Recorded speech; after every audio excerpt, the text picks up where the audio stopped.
मनुस्मृति जलाएंगे और सचिन पंडित डंके की चोट पर कहते हैं कि मैं जूता चलाऊंगा। जिसकी हैसियत और जिसकी माँ ने दूध पिलाया हो मनुस्मृति जलाकर दिखाएगा, उस पर जूता चलाने का काम।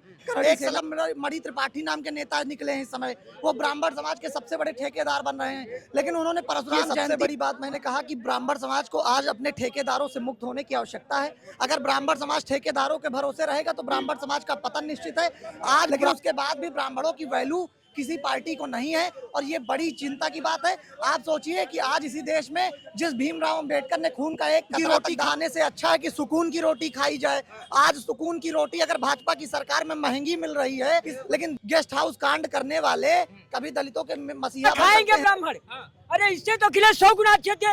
उन्होंने ये तो नारा नहीं दिया था कि तिलक तराजू तलवार इनके मारे जूता जाए, नाम बदले तो अच्छा किया। एक बार और कह देता हूँ, आपने देखा होगा कि ब्राह्मणों की स्थिति वो हो गई है कि एक राज्य है भारत का जहाँ पर तमिलनाडु में किसी भी राजनीतिक पार्टी ने ब्राह्मणों को एक भी टिकट नहीं दिया।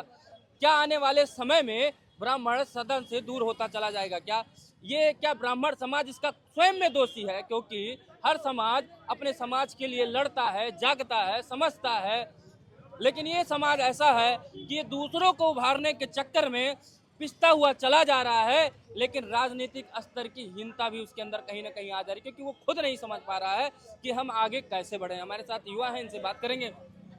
एक राज्य है तमिलनाडु जहाँ पे ब्राह्मणों को टिकटें नहीं दिया गया।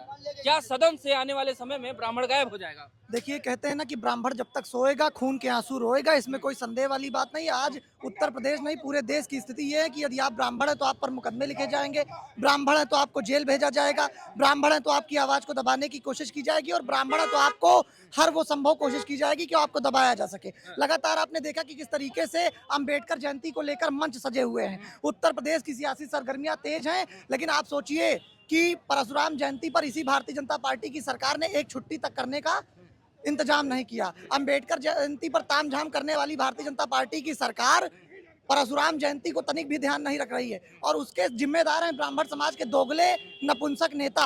आज उत्तर प्रदेश के डिप्टी सीएम ब्रजेश पाठक को चूड़ियां पहनकर बैठ जाना चाहिए, उन्हें शर्म आनी चाहिए, क्योंकि वो ब्राह्मण समाज के लिए कलंक बन चुके हैं। वो परशुराम जयंती पर एक छुट्टी नहीं करवा सकते। एक सलम मणि त्रिपाठी नाम के नेता निकले हैं इस समय, वो ब्राह्मण समाज के सबसे बड़े ठेकेदार बन रहे हैं, लेकिन उन्होंने परशुराम जयंती पर छुट्टी का आह्वान नहीं किया। योगी जी के बड़े करीबी नेता है, यही तो नहीं करीबी नेता जो है अपने समाज के लिए आवाज ही नहीं उठा पा रहा। यही तो आश्चर्य वाली बात है कि ब्राह्मण समाज को ठेकेदारों से निकलने की जरूरत है। अभी उनका हाल ही में बयान आया कि ब्राह्मण पूरा भाजपा के साथ रहेगा, कोई अकेले भैया सलम मणि त्रिपाठी अकेले झंडा उठाए के पूरे समाज के ठेकेदारी ले रहे हैं। नुकसान पहुंचाएगा, किसको नुकसान पहुंचाएगा? क्योंकि इसमें सारी पार्टियां कहीं ना कहीं वंचित कर दी है टिकट देने से। तमिलनाडु में तो आने वाले समय में जहां पे 17% की आबादी लगभग उत्तर प्रदेश में ब्राह्मणों की है, क्या ये ब्राह्मण समाज एक विकल्प बनकर तैयार हो पाएगा या बस पार्टियों के आगे पीछे घूमता रहेगा? देखिए, सबसे बड़ी बात मैंने कहा कि ब्राह्मण समाज को आज अपने ठेकेदारों से मुक्त होने की आवश्यकता है। अगर ब्राह्मण समाज ठेकेदारों के भरोसे रहेगा तो ब्राह्मण समाज का पतन निश्चित है। आज ब्राह्मण अपनी बुद्धि अपनी काबिलियत के बल पर, किसी आरक्षण के बल पर नहीं चमक रहा है। हम मनुवादी 3% है, लेकिन IAS से लेकर PCS तक, PMO कार्यालय से लेकर CM कार्यालय तक हम भारी हैं। आप देखिए, क्रिकेट जगत से लेकर हॉकी हो चाहे फुटबॉल का मैदान हो, हर जगह ब्राह्मण और मनुवादियों का झंडा है।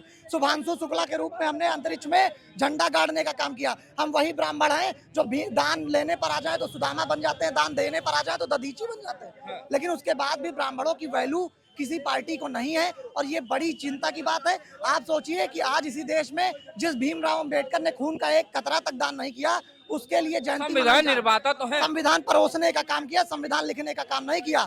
माइक पकड़ने में और पत्रकारिता करने में जमीन आसमान का अंतर होता है। वैसे ही संविधान परोसने का काम भीमराव अंबेडकर ने किया, बनाने का काम, रचने का काम BN राव ने किया। ब्राह्मण जो है बीजेपी में, फिर कहा गया कि जो है कांग्रेस में था, तो अब तो ना आप बीजेपी से भी नाराज चल रहे हैं, आप सपा से भी नाराज हैं, आप बसपा से भी नाराज हैं, आप कांग्रेस से भी नाराज हैं। क्या व्यवस्थाएं हैं? देखिए, ब्राह्मण के पास इस वक्त कोई विकल्प नहीं है और ब्राह्मण लगातार देश और धर्म के लिए बलिदान होता रहा। शुरुआत से जब इस देश में बगावत की शुरुआत होनी थी तो बगावत की शुरुआत मंगल पांडे की गोली से हुई। मंगल पांडे जिसने देश की आज़ादी के लिए पहली गोली चलाई, चंद्रशेखर आजाद तिवारी जिसने अपने नाम को आज़ाद रखने के लिए खुद को गोली मार ली। तो हमारे पूर्वजों ने असलहे उठाए और खुद को बलिदान किया इस देश के लिए। और आज ब्राह्मण उसी राह पर चल रहा है। ब्राह्मण अपना बलिदान एक बार फिर से करेगा, क्योंकि लेकिन 14 अप्रैल को एक भीम आर्मी के नेता हैं गोल्डन दास, बिहार में रहते हैं, कई बार उनको जनता ने सबक सिखाया भी है। वो कह रहे हैं कि 14 अप्रैल को खुलेआम मनुस्मृति जलाएंगे, जो करना हो कर लो। वो मनुस्मृति जलाएंगे और सचिन पंडित डंके की चोट पर कहते हैं कि मैं जूता चलाऊंगा।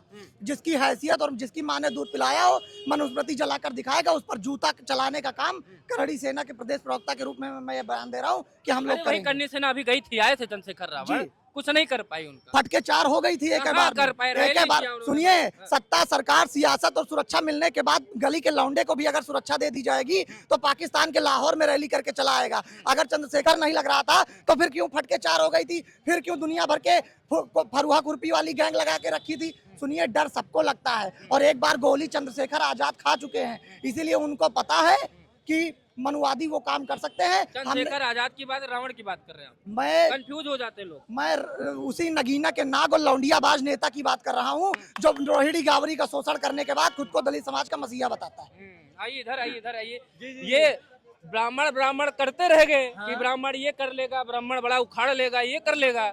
एक ऐसा एक सदन है, तमिलनाडु राज्य है, जहाँ पर किसी भी पार्टी ने ब्राह्मणों को टिकट देना ही उचित नहीं समझा। क्या करेंगे आप लोग? ब्राह्मण जो था वो हमेशा वसुदेव कुटुंबकम की बात करता है, इसीलिए धंसता चला गया ना? इसीलिए वो धंसता चला गया है। क्योंकि भैया ने बताया कि आजादी, देश की पहली आजादी के लिए मंगल पांडे ने 1857 में चलाई थी और उसके बाद अंतिम गोली तक हम लड़े। ब्राह्मण के रूप में हमने चलाई। नहीं ना। क्या लग रहा है उत्तर प्रदेश में क्या करेंगे आप लोग? क्या करेंगे उत्तर प्रदेश में? पूछ हो रही है आप लोगों की। उत्तर प्रदेश में 2027 में फिर से भी भारतीय जनता पार्टी आएगी और प्रेजेंट टाइम में बंगाल में भी भारतीय जनता पार्टी आ रही है। अगर बात की जाए ममता बनर्जी जी की, बीजेपी का ही साथ में रहोगे, हटोगे नहीं, चाहे जो भी हो जाए। बीजेपी जो देश हित की बात करेगा हम उसकी बात करेंगे, और तुम्हारे हित की जो बात नहीं करेगा। देखिए, कहते हैं ना कि खून की रोटी खाने से अच्छा है कि सुकून की रोटी खाई जाए। आज सुकून की रोटी अगर भाजपा की सरकार में महंगी मिल रही है लेकिन दंगे नहीं हो रहे हैं तो सुकून की रोटी भैया खा लेंगे। खून की रोटी समाजवादी पार्टी के राज में मिलती थी, क्योंकि 5 साल के कार्यकाल में 900 दंगे हुए, हर दूसरे दिन दंगा होता था, बम धमाके होते थे, आतंकवादियों के मुकदमे छुड़वाने का काम समाजवादी पार्टी के लोगों ने किया, राम के अस्तित्व पर सवाल उठाए। आपने देखा एक नारा चला था कि मिले मुलायम काशी राम, हवा में उड़ गए जय श्री राम, चला था कि नहीं चला था? जय श्री राम भगवान तो मेरे जहाँ है, राम भगवान तब भी दिल में थे, राम भगवान अभी भी दिल में है। अब तो समाजवादी पार्टी के मुखिया अखिलेश यादव जी से अंबेडकर जी के पोते राजरतन जी मिल गए हैं। वो तो कहे, अखिलेश यादव जी कह रहे कई साधुओं के भेष खुलना शुरू हो जाएंगे। आप सोचिए कि उनके बेटे भतीजे जो भी मिल गए, उनको ये सोचना चाहिए कि ये वही अखिलेश यादव थे जिन्होंने सरकार बनते ही 8 जनपदों का नाम बदला जो सारे दलित महापुरुष के नाम पर थे। भीमराव अंबेडकर के नाम से अखिलेश यादव को इतनी नफरत थी कि उन्होंने भीमनगर का नाम हटा के संभल कर दिया था। अब आप सोचिए कि गेस्ट हाउस कांड करने वाले कभी दलितों के मसीहा बन सकते हैं क्या?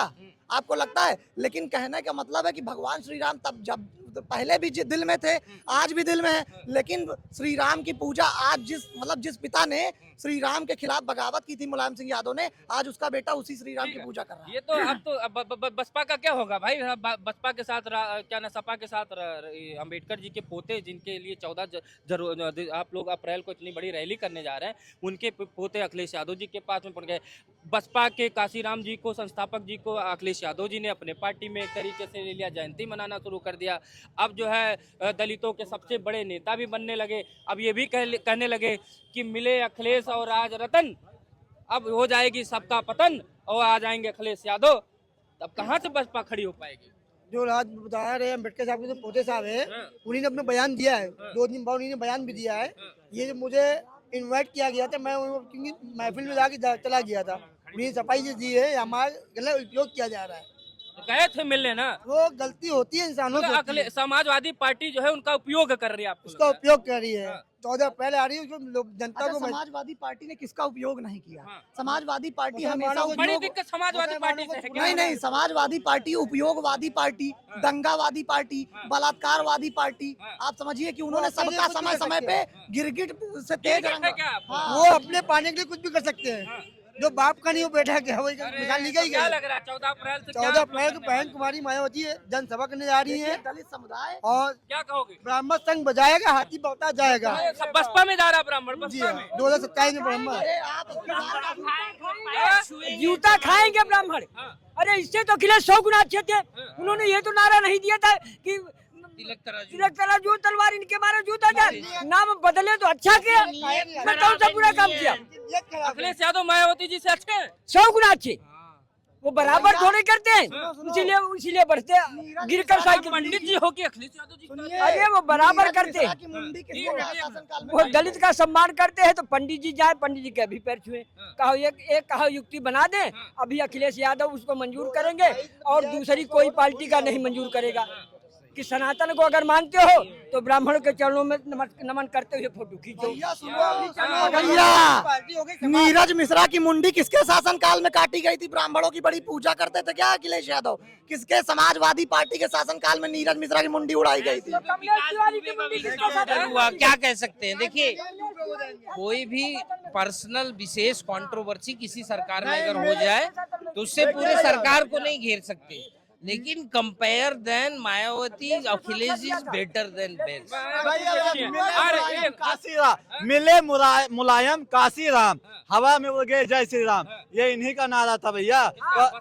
बसपा और सपा का मिक्सर नारा था, बुआ और बबुआ का। कौन सही है, कौन सही है? दोनों नहीं सही है। कौन है हमारे भारतीय जनता पार्टी सही है। हाँ, अभी यूजीसी जब आया था तो सड़कों पर उतर गए थे। 2014 से अब तक जो भी सरकार चली है ये भी हिंदू परेशान खतरे में।